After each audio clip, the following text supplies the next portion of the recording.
Hello YouTube and welcome back to the UCC channel. Now, it's been a while since the last weekly update video, so this is week number 4, which is coming about 2 or 3 weeks after week 3 came up, so apologies for that, but everyone who was usually doing the show, as in Checkmate Ben and Dr. Slacking, have been busy. Other videos while doing coursework and stuff, so we're back now. It's just me this week doing the week 4 recap video now.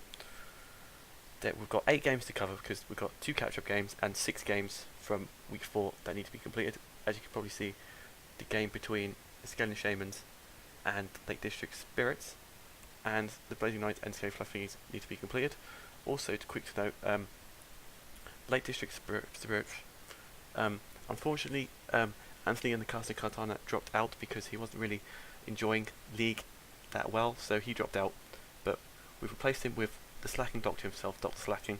So, yeah, so Lake District Spirits are now in my division, in the best division, with Twin Swifts, Skeleton Shamans, and Lake District Spirits. So hopefully now, unfortunately we don't play him because we already played Anthony twice, but we'll cross that bridge when we get to it, when we get to that weekly update video. Now, I think all the people who upload videos to UCC channel, which are me, Checkmate Ben, and Emperor Amp, Coach of the Buffs Beehives, all have uploaded their week 4 games so far. So if you want a more detailed version of those battles, I'd highly recommend you go and check them out on the channel, because any support would be much greatly appreciated. Now, first game we're going to cover today is the week 2 game between the Blazing Knights, coached by Jared, and the Alcoholic Aloma Mola, coached by Flo. Now, I do believe Jared is currently yet to win a game so far, and Flo is about 50%, like 3 wins, 2 losses so far. But obviously that's with all the games that have already been. So I don't remember what, but I think Jared is yet to win a game so far this season. So hopefully with this matchup he can put in the work and hopefully pick up his first W this season. So Jared has brought Breloom, Mega Medicham, Bronzong, Crobat, Scrub Flygon, and Galvantula, and Flo and Alcoholic of Aloma Molas has brought Tangrowth, Wobbuffet, Snorlax, Talonflame, Glowscore, and Hooper Unbound. Now, Talonflame, just from the get-go, does damage to Breloom, Medicham, and the Galvantula. If it's got a Fire-type move and it's Jared usually runs his Bronzong's Levitate rather than Heatproof, so Flare Blitz. Crobat does put in the defensive work, so if the Scrub is gone and Crobat's gone, Talonflame can pretty much sweep the entire team, depending on his set. Wobbuffet is always an annoying one to deal with, especially if you trap it in. The best will probably on Jared's side for the Bronzong, for the Wobbuffet, sorry, is the Bronzong, because he can probably Toxic Stall it to death, which is the best way to kill a Wobbuffet. There isn't a Nuzlocke, so it doesn't matter. So yeah, obviously he's got Mega Medicham, as always, hit like a truck. Besides the Snorlax, I don't really see what's there for, because Hooper's not weak to Hooper's Dark Psychic, so it's neutral to fighting. And yeah, so just by first impressions, I think in this matchup, I think Flo wins it because of Talonflame. So we go for the game real quick. So Jared needs to make a Medicham as Flo leads with Hooper. He switches out straight into Wobbuffet as Jared goes for the fake out. So Medicham's now trapped in with the said Wobbuffet, so he's gonna have the Zen Headbutt to do the least amount of damage to it. So counter, counter does a lot. Even then, Ice Punch, and fortunately he gets the freeze. He gets the freeze on the Ice Punch, which saves this Medicham's life, because even if the Citrus Berry popped, it still got a chance to live. So Wobbuffet, unfortunately for Flo, gets knocked out by the said Mega Medicham just because of the freeze. So he sends out the Hooper, he gets that into Bronzong. He goes for the Dark Pulse, which pretty much OHKOs the Bronzong. Jared goes for the Protect to scout out, and he goes for another Dark Pulse. So Bronzong unfortunately goes down to the Dark Pulse, so it doesn't get a chance to set up his rocks or get some Toxic and stuff. So Galvantula comes out on the Hooper because it's quad weak to it. He switches out into the Snorlax, dequibs it up. He's also paralysed the Snorlax, which is always nice. He then Volt switches out into the scrub Flygon as he goes for return on Snorlax, which does pretty much a lot to the freaking Flygon. Superpower for the Snorlax, switch in. So Rocky Helmet damage and the attack defense drop, he has to switch out.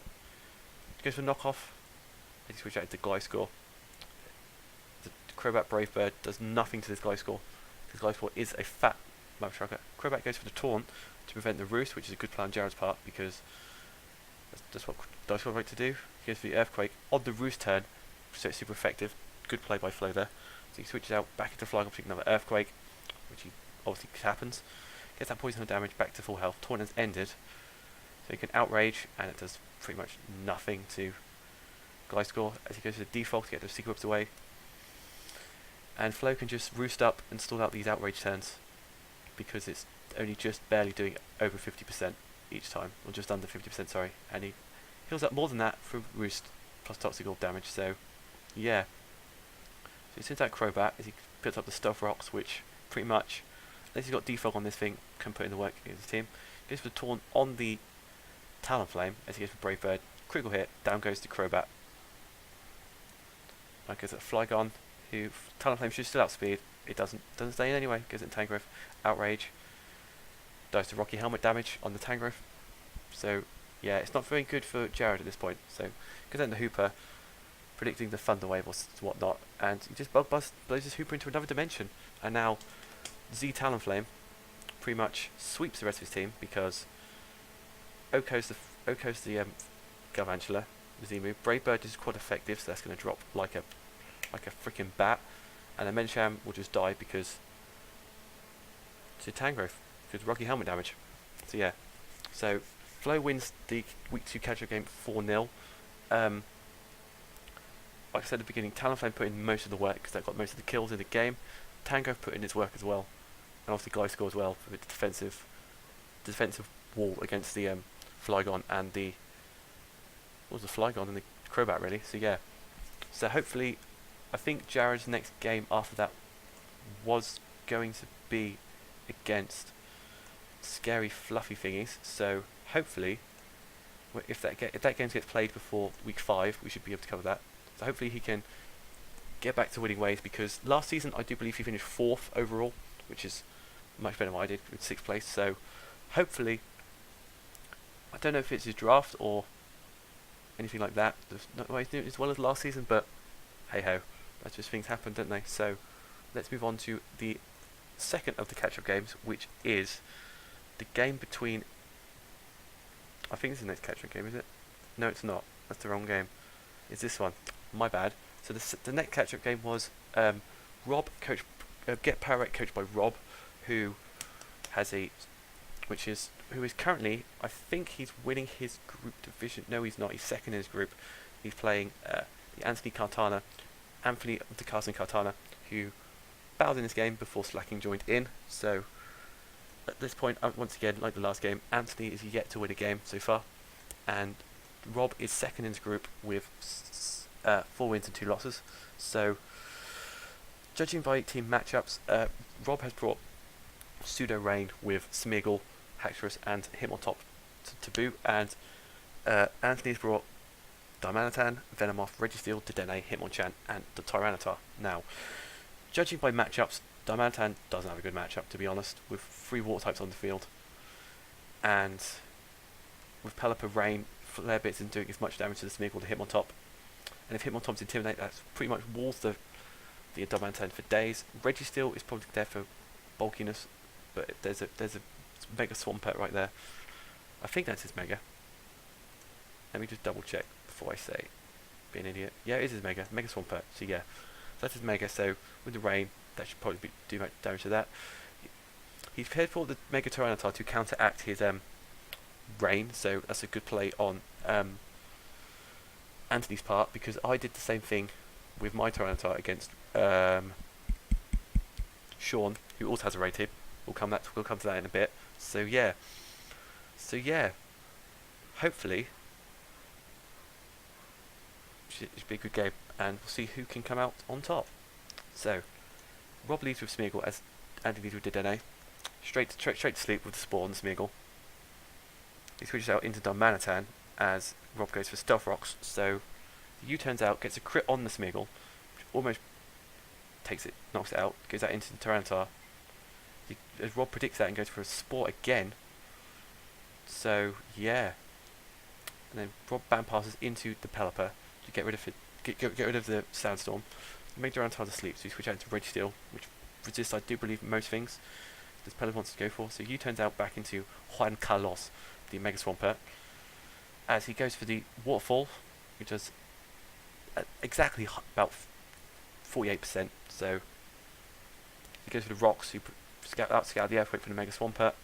So he switches out into the Tyranitar to get rid of the Rain, and hopefully he goes for the Earthquake again. Mega Tyranitar is down, so the Weather War has already over with Mega Tyranitar going down. Mega Swampert pretty much OHKOs Hitmonchan. The sand on his side doesn't really help. So the Venomoth goes for Quiver Dance, which I think is a very weird play because the sand is up.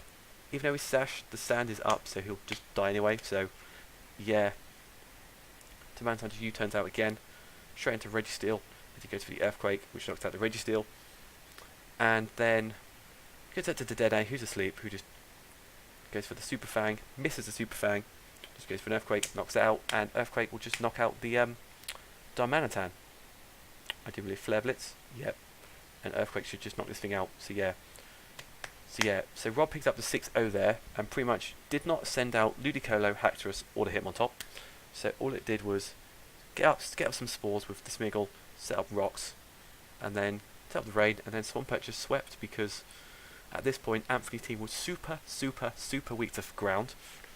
So if you had a powerful ground type, you just won the game really, because his only resist was Latias, and he didn't bring it. So yeah. So GG to Rob.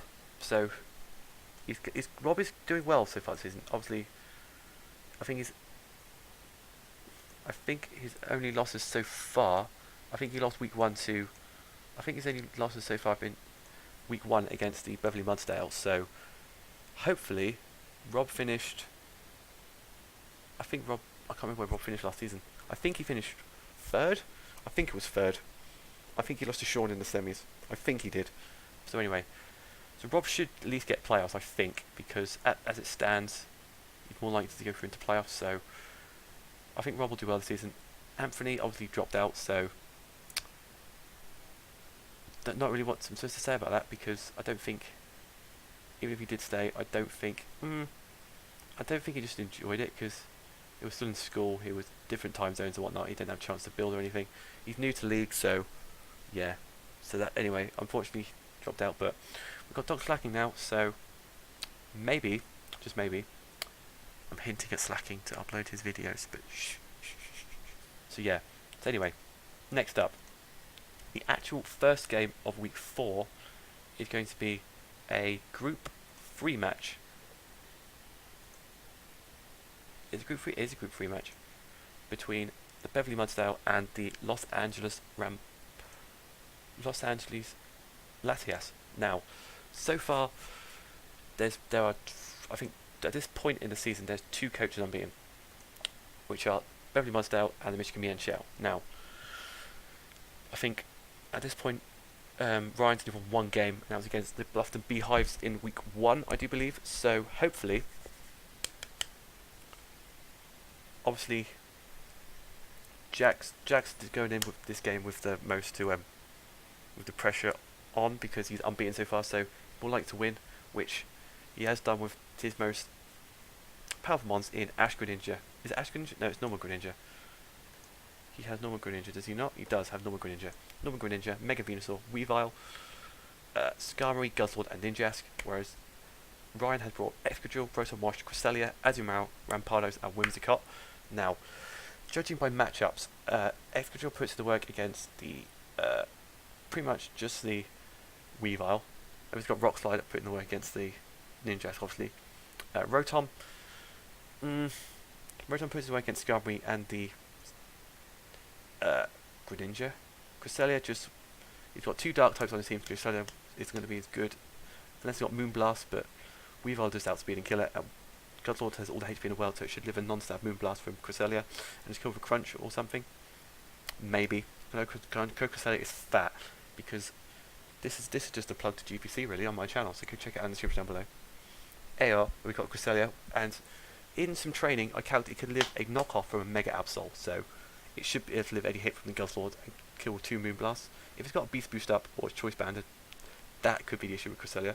Azumarill has a pretty good matchup. Not really, if I'm being honest, just to do Dark types. Rampardos, besides the Greninja and the Mega Venusaur, should put in the work. And the Whimsicott, Prankstamon, doesn't work against Weavile or the Guzzlord, and Skarmory pretty much, and Ninja pretty much blows it back. So, on first impressions, Jack has got the better team matchup, so he should win the game, hopefully.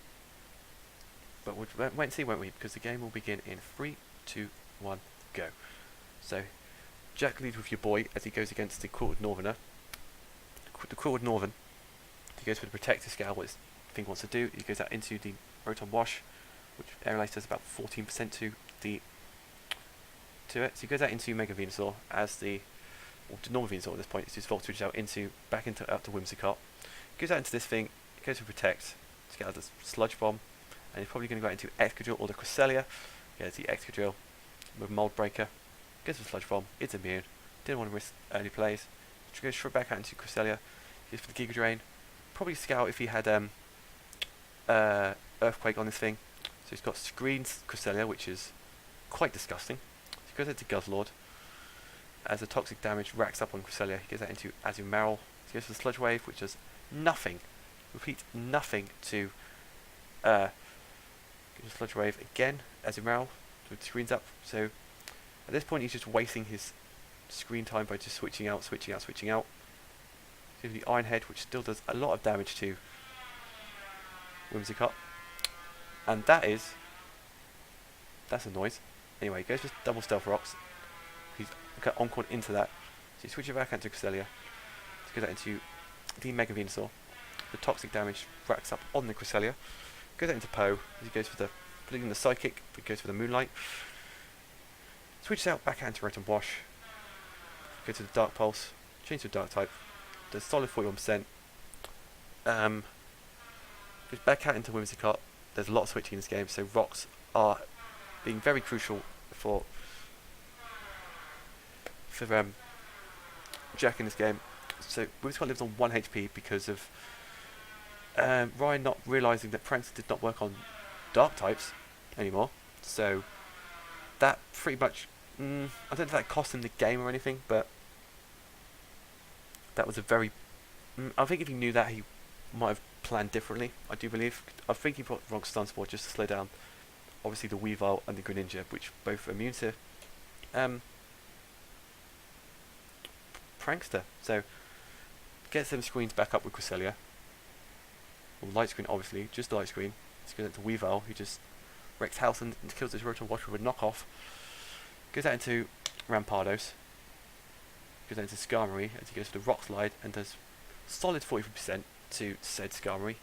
Goes back into Excadrill, putting the Iron Head, which he does go for. Does solid 22%. Rapid Spin to get those rocks away, which been putting in the work so far against this team. So he goes straight back out into Azumarill, puts those rocks back up again. Goes out into Ninjask as he goes out into Excadrill. There's a lot of switching in this game, there's a lot of switching. Mold Breaker, U-turns out, that was a critical hit. Does at least 47%. Gets an Iron Head damage. Back out into Azumarill as he probably goes for Roost. Yep. Skarmory just puts in the work right now. Gets the flinch on the Iron Head, which is, don't know what he was going to go for at that point, but Cresselia's down for the toxic damage, so that's always fun. Dishes dice for 2 AM. So I don't know if the Skarmory was choice scarfed. No, it's to come, but it couldn't have been. There goes the Giga Drain to kill out the Azumarill because it went for. I didn't realise how slow Rampardos was, or underestimating the speed of. Underestimating the speed of Skarmory. So this is where Jack just wins by simply installing the Excadrill to preserve his 6-0 victory. So 6-0 to the Beverly Mudsdale. I think the Prankster games may have, I don't know, to be honest. That was unfortunate, but Jack's a good battler, he's a good team builder, so he built round his threats. At the start of the game, he probably realised he was quite scared of the Mega Charizard because it puts in defiance work against his team, besides the Greninja, but even still, in the sun, it shouldn't do that much work. Scald or Hydro Pump might have, if in combination with Rocks, I think Greninja had the Charizard, but in the long run, I think if he brought Charizard, it might have been a different game, because obviously with Mega Venusaur it's obviously thick fat, but it gets Air Slash, so that still do a lot to Mega Venusaur. Scarry, Weavile, Ninjask are weak to fire. Guzzlord may have walled it as well, but I think if Mega Charizard was there, it may have been a different outcome. I don't think it'll be a different outcome. I think it would have been. It wouldn't have been a 6-0. It would have been more like a 3 or 2-0 game. So that's my thoughts anyway. But anyway, so next, will Jack be stopped this season? That is what I want to know.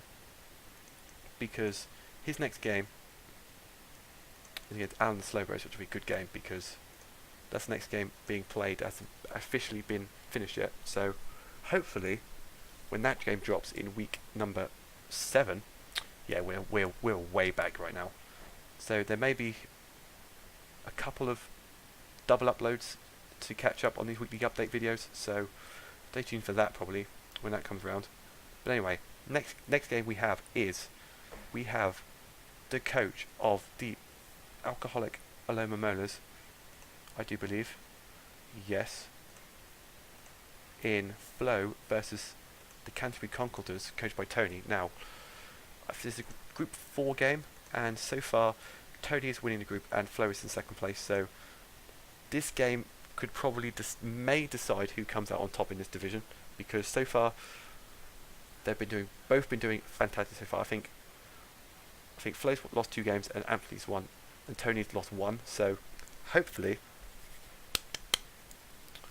this game should be very interesting to watch, because Flo's team, the Alcoholic Aloma Molars, is rocking Primarina, Ash Greninja, Tornadus, Mew, Arcanine, and Rotom Mow, whereas Tony is rocking Snorlax, Mega Blaziken.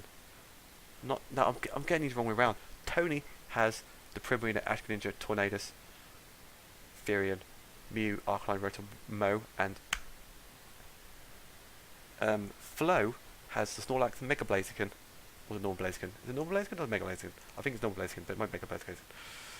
He has normal Blaziken, Gliscor, Talonflame, Tangrowth, Jirachi. Now, judging by matchups, Tangrowth puts in the work against both Primarina and the Ash Greninja, but doesn't really match up against and pretty much walls the Rotom Mow as well.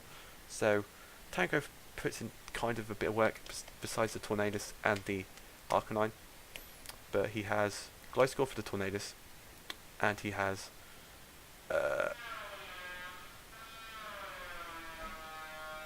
that noise is so annoying. If you can hear that, I apologise. I don't know what it is, but anyway, the Arcanine, Gliscor as well. Arcanine puts in a bit of work in his team. Obviously, it can, with the Jirachi being quite bulky and can flinch hacks for days. Should be wary of that. Mew can probably be run any way it wants to be, so needs to work out if it's a defensive Mew, a physical Mew, a special Mew, a support Mew, or anything like that. So knowing that early is always crucial. So early things, I'm thinking that Tony's going to win this one, because he doesn't really have. I don't know. I just don't know why I'm leaning towards Tony in this game, but we'll have to see, won't we? So he leads off with the Primarina as he leads with the Blaziken. Bad lead, but switches straight out into Moonblast. Does a solid over 50% to freaking. So I'm thinking this Primarina is specs, because Tangrowth is quite bulky, and it did that much damage to it. Non-stab I mean non-stab. It is stab. What am I doing? So anyway, it goes out into Arena, does a bit. Moonblast does 40% to freaking Snorlax, the special wall, so I'm predicting it's spec because he keeps spamming Moonblast. Gets to recycle the Figgy Berry. So recycle Snorlax, just sitting there, as it does. Goes into the Arcanine, intimidating Snorlax, as it goes to recycle again. So recycle Lax is here. He goes straight into Rotom Mow, as he goes out into the Talonflame. He switches out straight into Tangrowth. He goes for the Volt Switch, which he resists, obviously. Goes straight out into Thunderous. He switches out into the Talonflame. Goes a knockoff, knocks off his Lychee Berry, Talonflame. As you can see in the chat, Lychee Berry raises holds attack by one stage when it caught max HP. So the Tornado Supersonic Strike goes straight down on the Swords Dancing Talonflame, and just knocks out flat out then. So Jirachi just U-turns straight back out into Blaziken as he goes for the knockoff. So obviously this Blaziken's a Z move, or I wasn't paying attention and its item's already been knocked off. So Blaziken goes for the Protect to get a +2, just to make sure it outsped, but it went for Swords Dance and Moonblast still killed, because even though it's resisted, it's a spec per arena, it's not going to be living much hits from that.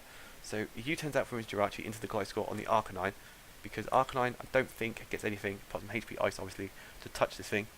So Rocks are now up on the Primarina side of the field. It gives a Scald, burns the Snorlax, which is pretty crucial because Snorlax is obviously physical threat. Unless it's got Facade, this Snorlax is pretty much left just as a special wall really, and not be able to hit anything for much damage. He goes for Defog, that's his Defogger. Goes for the Toxic. The Synchronize doesn't go through because obviously Snorlax is already burnt. So he goes for the U-turn.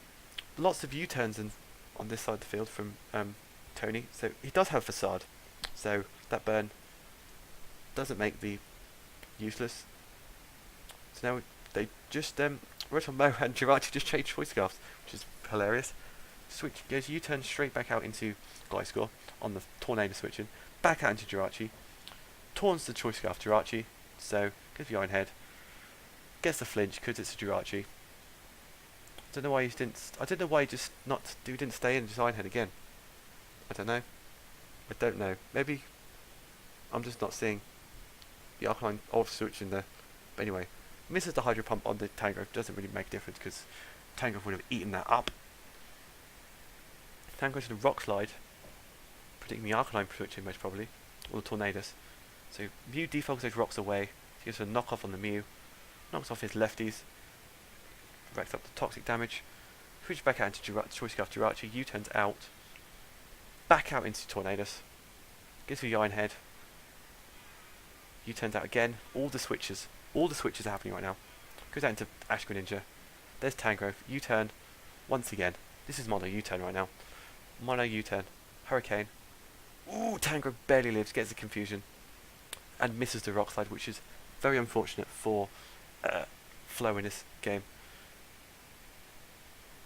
Which I think may have cost him the game, because if at that point this Thunderous would be gone, but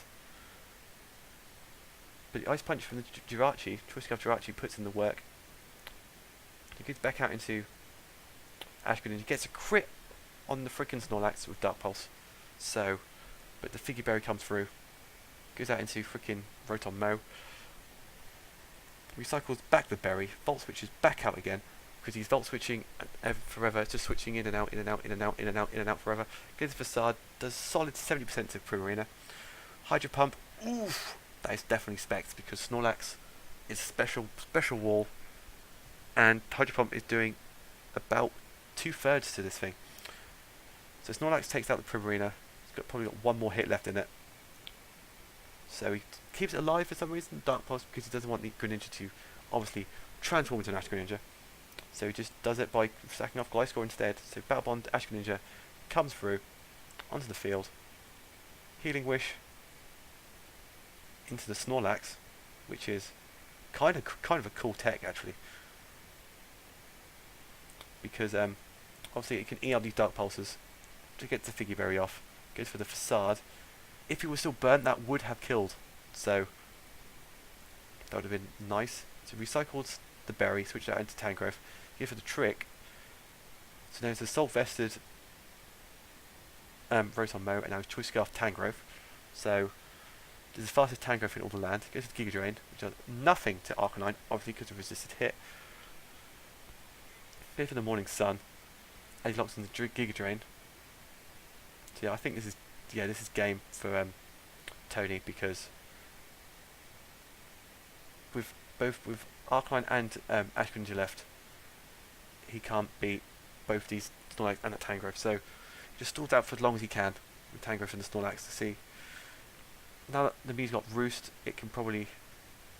There's the U-turn, straight back out into, you guessed it, Rotom Mow, Hidden Power. Ooh! Barely lives because it now has an Assault Vest, that is why it lived, which is kind of crazy, kind of wild.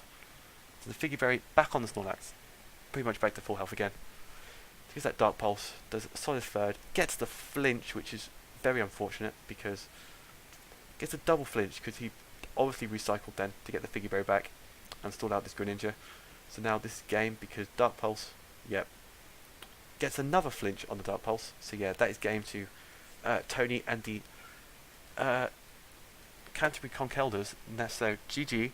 I think this game could have went the other way if, possibly, if the Confusion Rock Slide miss on the Thunderous went off on Tangrowth, and also it might have been a lesser victory as well if the flinches on the Snorlax didn't happen, because he would have recycled his Figgy Berry back, got back to full health, and just stalled out the Snorlax before he switched down to Arcanine.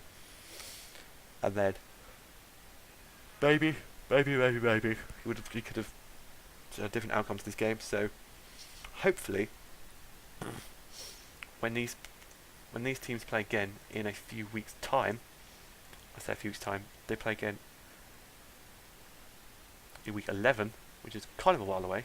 But anyway, so all these week 4 games, all the losing coach will have a chance yet again to come back with a victory. So yeah, that was the next that was that game. Next up we have a game which I think has been uploaded to the channel, so definitely go check it out in the description down below, where we have the Bluffton Beehive coached by Emperor at 930 versing Rocky Rolo Rob, coach of the Get Power Wrecked, and it's also been a guest on my channel, which you definitely go check out in the description down below. Plugging for days. Now, this is I do believe, Group 3 game between 2nd and 3rd place, and so far, Rob is this more rain teams for days, because, well, not really, because there's no Pelipper this time.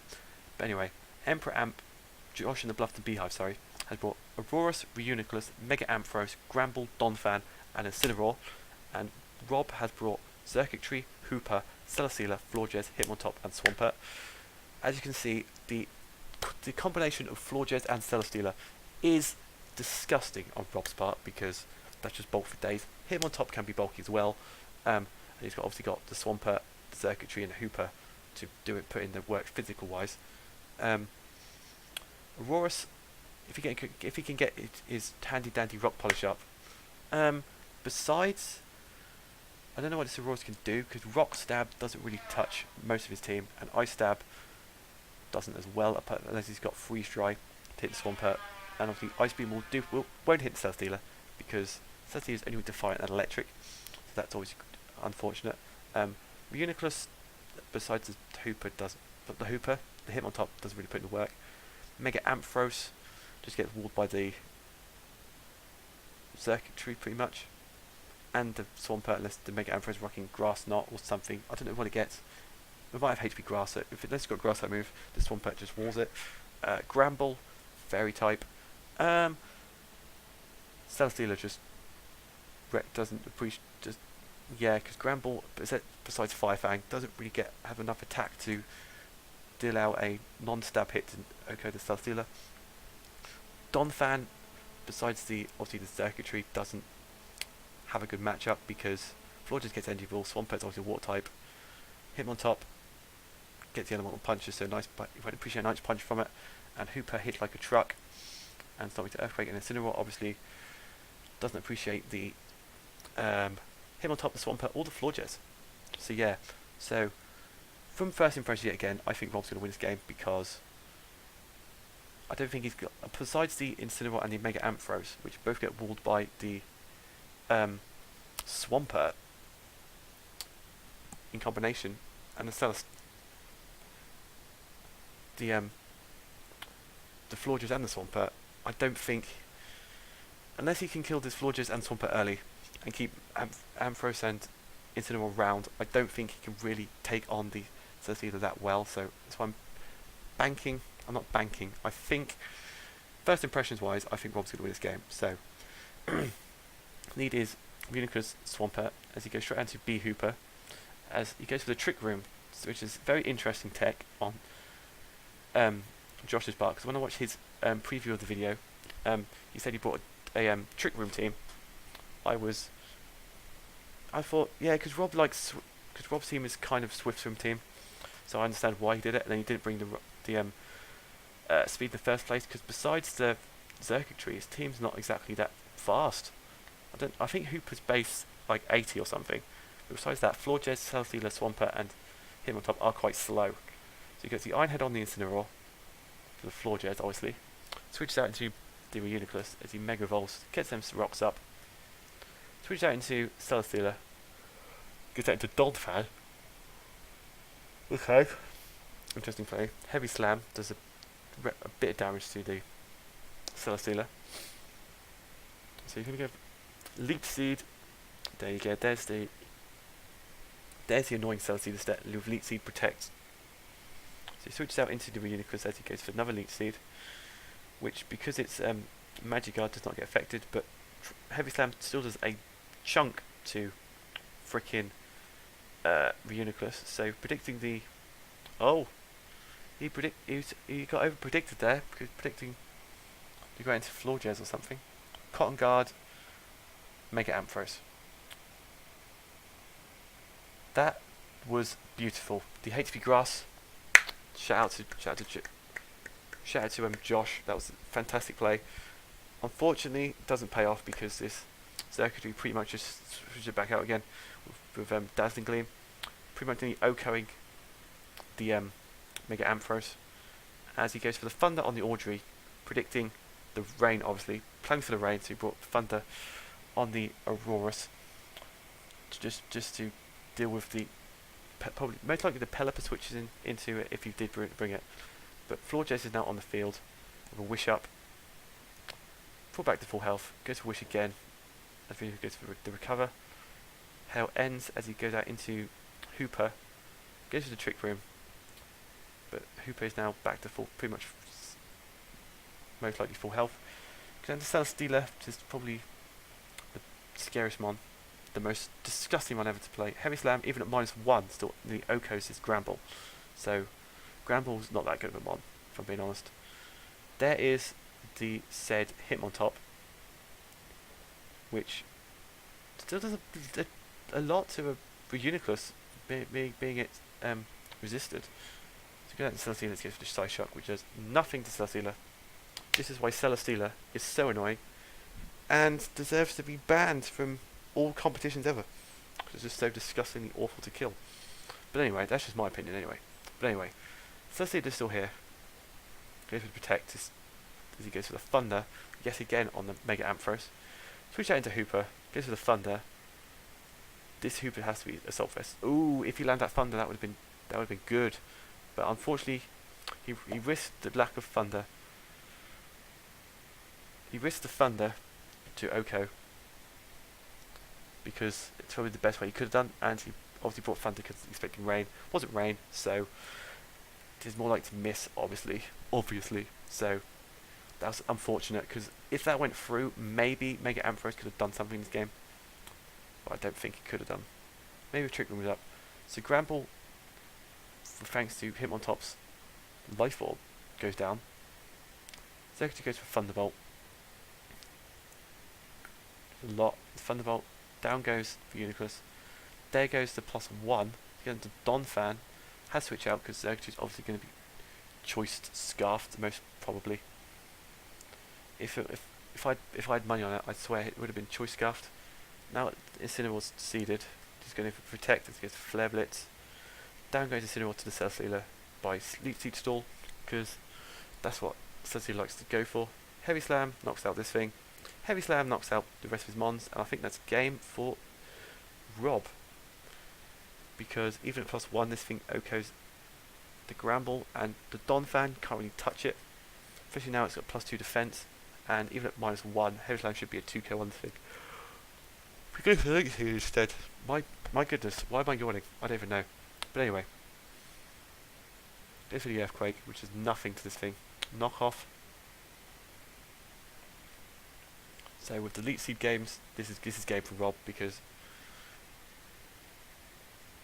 this Donphan cannot touch this Celesteela, and with the Leech Seed damage off it, he can just protect stall to the days until this Donphan goes down.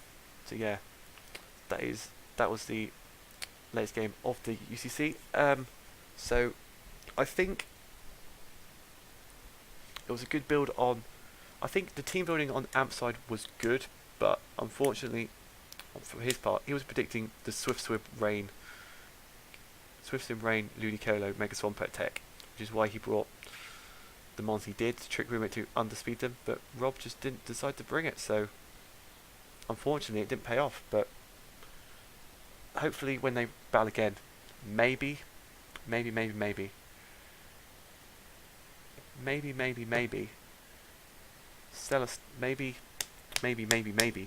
Josh can try and pull off Trick Room again this season, because I think it's a very interesting tech, and he should definitely go try it out if needs be, because I don't think we rarely see Trick Room work in the UCC. I don't remember, unless one of you old veterans in the description watching this can remember any games where Trick Room come in clutch. Let me know, because I cannot remember from the top of my head, from recent seasons anyway, of any Trick Room happening. So hopefully in the future someone can put a Trick Room together and win a game in the UCC. So next up we have my game, which was on my channel about 2 or 3 weeks ago against Sean and the Swindon Swifts. So yeah, so this was my 4th game of the season, where I'm second in my group, and with an average record, like I always tend to be, 3-3. So yeah, so I think at this point I was 2-1. I think I was 2-1 at this point. So I needed this game to get back on winning ways, so hopefully I did it against Sean and Twin Swifts, because Sean is obviously another rain team going on here, where he's brought Mega Scizor, Kingdra, Politoed, Landorus Incarnate, Dragonite and Chansey, and I brought Coma-O, Mega Aerodactyl, Normal Tyranitar, Abomasnow, Vaporeon and Ditto. So I brought Coma-O because his main weakness was Dragon, because he has obviously Kingdra, Dragonite, and he also has a Goodra. So his only Dragon Resist was the Mega Scizor, so Coma-O was brought just for that reason. And I've got Clanging Scales on it to get the +1/+1/+1/+1/+1 whatever Z move on it. So we can outspeed. I think we outspeed max speed Kingdra if there's no rain on the field at +1/+1/+1/+1/+1/+1, so it should be good. And even if we are +1/+1/+1/+1/+1, if we're at near enough full health, we can live a Draco, unless it's a Critra. But at that point we outspeed it anyway, so it doesn't make a difference. So yeah, we should be okay with that, unless it's Choice Specs obviously, which may be a set that Sean likes to usually run. Mega Aerodactyl was there to deal with, I think it's to outspeed the Kingdra and kill something or other. I can't remember. This set was gave too long ago. God damn it. Tyranitar there was to get rid of the rain, and Abomasnow was there to get rid of the rain and deal with the Landorus with an Ice Shard. Vaporeon was there to be a wall for all the water type hits that will be to be used on the Tyranitar and the Aerodactyl, to switch that in, Water Absorb, whoop, and just wish the likes of the Tyranitar and the Aerodactyl back to full health. And obviously Ditto was there, so if he does get the Choice Scarf, he does get the Choice Specs Kingdra up on the field, we can just switch out into Ditto, copy it, be a Choice Scarf Swift Swim Kingdra in the rain, and just click Draco or whatever moves it's got on it to sweep this team, unless it's the Kingdra's on full health and because we're not specs or anything, we went okay, but he can. So I'll play on that. Because Ditto was the first one I drafted in the season to snipe off Sean, so hopefully in this game it can do the most and prove to him who the true Ditto user is on the squad. So I lead with photocopy. Hi Sean. To see what he leads with. So he leads with his Scissor. I switch immediately out into Drencher as he mega evolves and goes for the Swords Dance, which is quite scary. Here for the superpower, which pretty much nearly Oko's said Vaporeon. So on that note, I switch back out into LaRue, which has a plethora of damage to that as well. So he goes out into Cheeky Landos. So I go out to photocopy to copy obviously the Landorus as I go for the Stealth Rocks, which he does as well. So because I had rocks on Hakamoto. I don't know why I went to Vaporeon then. I really don't, because I don't know really. The U turns out, which does a frickin' ton to frickin' Abomasnow as I go for the Hidden Power Fire, predicting the Sizzle switching, which didn't happen. You go to Chansey instead, so I switch back out into a Choice Scarf Chansey with no Eviolite, so not a very good Mon, if I'm being honest, because U-turn does a lot of damage, because it just does. So Chansey goes for Wish. So we know. So from that we worked out that it was a Wish Chansey set to help support the Landorus and the Mega Scizor most probably, and the Kingdra. So we get the Wish back off on the Hakamoto as we go for our Z move on the Landorus, which I do believe, if do remember, knock this thing out, which it does. So we get +1/+1/+1/+1/+1 LaRue. So he goes out into the Politoed to get the Rain up. So we Drain Punch it away, get a crit. Just so he can go out into Kingdra, outspeed and kill us, I do believe, because he gets the. Doesn't even need the crit because it's probably spexed and outsped us. So we go out into Kingdra, gives the Draco. It freaking lives because we copied the -1, or only at 11%, so that's fine. So that cow just dies to rocks. Couldn't get rid of him anyway, so there's no point doing that. So we just go out into Darude, which does nothing because I do believe we're Assault Vested. We miss our Stone Edge, which is quite annoying because he gets a crit Drake on the next turn, and that just leaves just Mega Aerodactyl to sweep, and this thing just kills with a Bullet Punch. So that is just game. That's game on Sean's part. So that was GG, because I don't think I played that game badly. IMO, I just didn't really build properly. That was my problem.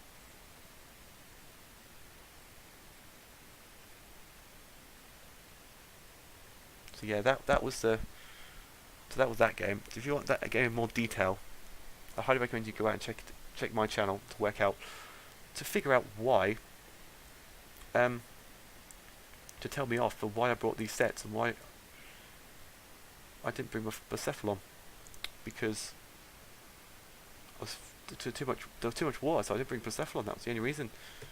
And pretty much Bucephalon didn't really put that much work in the team, to be honest, besides the Scizor. So yeah. So that made me 2-2 so far this season. So average yet again. That's my motto in league battle. Now, next, the penultimate game of this week is the Michigan Mean Shell, coached by the one guy, versus Alan and the Slowbos. So mentioned earlier, the one guy is one of the. See what I did there? The one guy is one of the guys unbeaten so far this season, rocking a very impressive 6 games, 6 losses, whereas Alan is 5 games played, 4 wins, 1 loss so far. So yeah. So I think at this stage though, they were both unbeaten. I do believe. Were they? I think they were.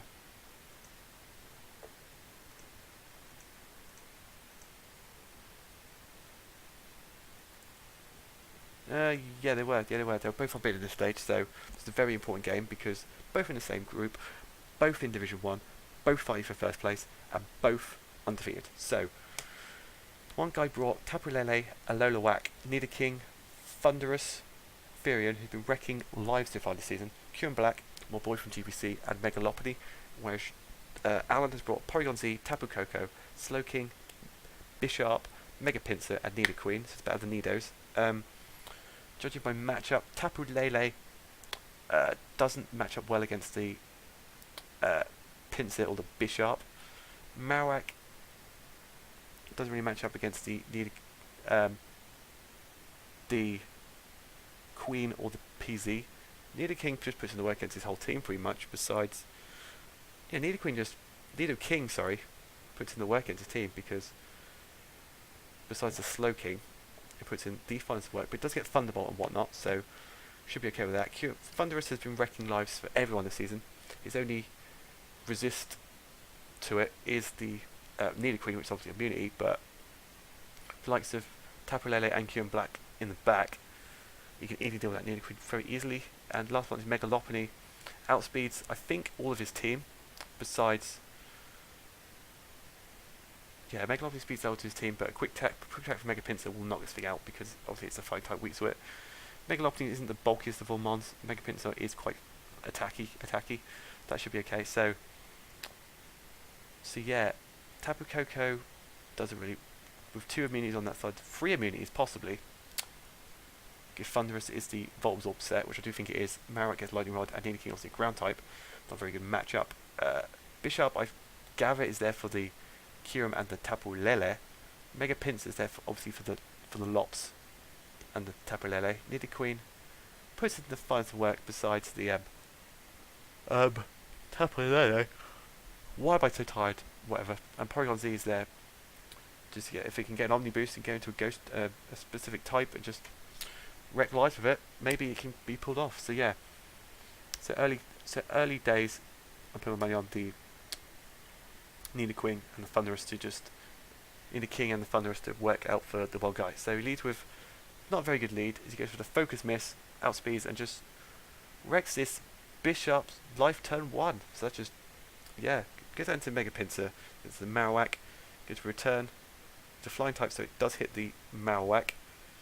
For a minute there I got confused, but then I corrected myself just before I played like an idiot, which I guess I did by saying that. But anyway, go to Nidoking, goes for the Earth Pua, which does about 40%, goes out into Slowking, goes for the Z move, the Z Sub-Zero Slammer, which does 61% to a Slowking resisted hit. That had to be sub whatever, that's 113.14. That did, Fusion Bolt did not a lot of damage, to be honest, to Tapu Koko. So he goes for the Dazzle Gleam on the Marowak, maybe predicting the Thunder move, the Electric type move. So Tapu Koko U-turns out straight out into Mega Pinsir. Marowak puts up the rocks to render, if this thing goes out, redundant.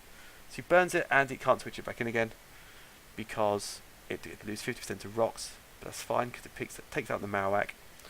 One of the threats on his team is gone.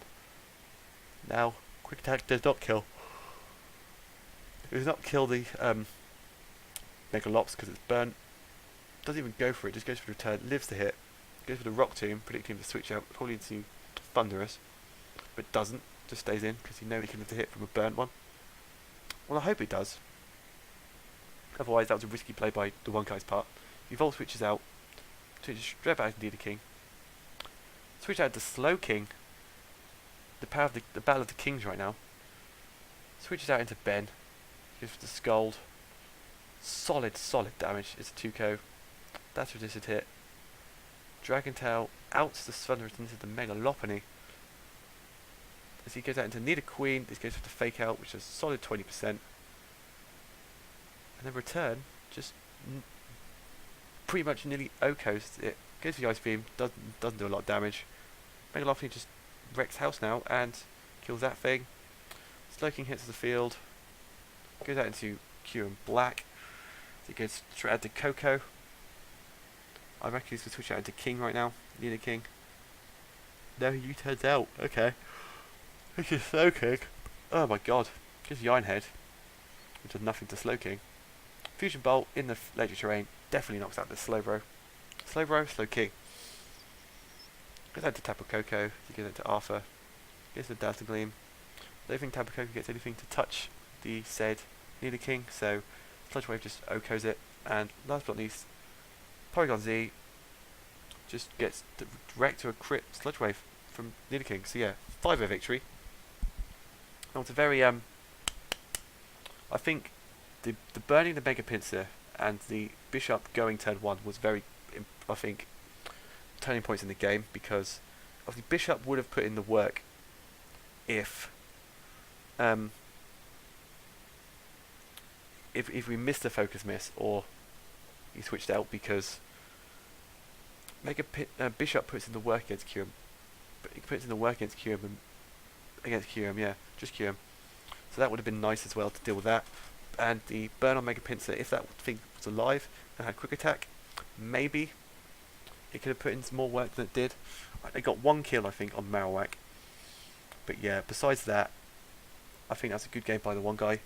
Hopefully, and the 2 unbeaten coaches so far do not play each other in regular season, so that could be a laugh, because by the final they could both be unbeaten.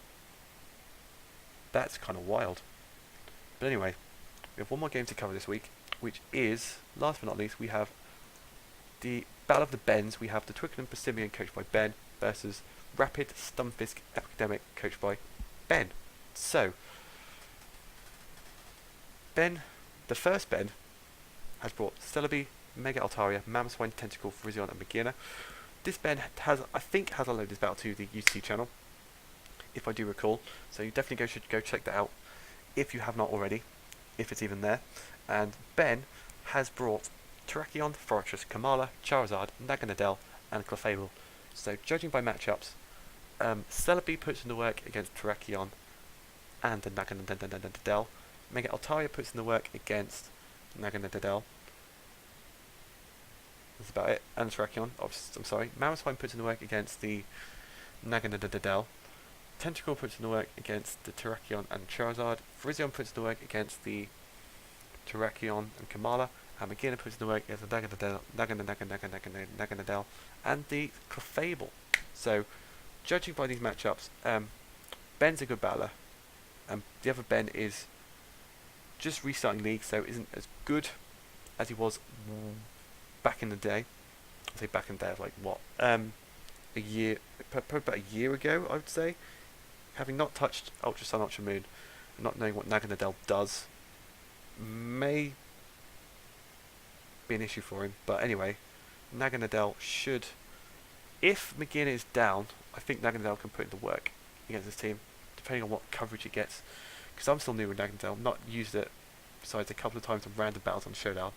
But besides that, I've never used it, so I don't know what it gets, but hopefully this will be a good game to watch and see if it actually gets anything worthy of being good mon. So he gets that into Mega Malaria, as he flicks the Scold, goes out into Fortress, goes for the Ice Beam, held the red card frickin' Fortress, as instead of he goes for Substitute, goes for the Stealth Rocks, switches out into Charizard, goes for Nasty Plot, so it's a set up Celebi behind a sub, it's always nice. Goes for the Baton Pass, straight into Mega Altaria at +2. Fire Punch. Doesn't even break the sub, does not even break the sub. So goes into this thing, critical hit, down goes the Clefable. Don't think that matters because I think Mega Altaria outsped and was a 2-kill anyway. Hyper Voice does frickin' loads to frickin' Kamala. Goes for the Agility. As he goes for another Play Rough. And oof! Nearly kills the Bespin. Gives another Hyper Voice. So now, pretty much, Flamethrower, goodbye. Critical hit, did not matter. Goes into this thing, can just Hyper Voice, kill it. Next mon, up and coming. Terrakion, Hyper Voice, goodbye. And Charizard, Hyper Roost. Goes for the Curse Charizard. You see, Ben loves to play some interesting sets. Goes for the Curse. Hyper Voice, sorry. Misses the Steel Wing. That's just unfortunate because that may have killed it. May have killed the mon. May have just killed the mon. Hyper Voice, down to 9%. Goes to Steel Wing. Oof! If he landed that first one, it might not have been a 6-0, it would have been a 5-0. But anyway, so unfortunately for Ben managed to set up his Mega Altaria at +2/+2 behind a sub and just sweep his entire team. So that's kind of wild. So GG to Ben for winning the first Ben off this season. So yeah, so that's all the games for week 4 covered on this week's UCC Weekly. Next week we should have all the week 5 games. Plus, if these 2 games have been completed by then, I will cover those as well. Also this game as well. But yeah, maybe next week I'll have a co-host, or it'll be back to Ben slacking. I don't know, because Ben's away until like mid-April. So maybe it'll just be me again. It may be with a co-host. We'll see. But anyway, thank you guys so much for watching. Hope you've enjoyed this weekly update video with just me, and I will see you guys possibly in for UCC Weekly Recap number 5. Bye!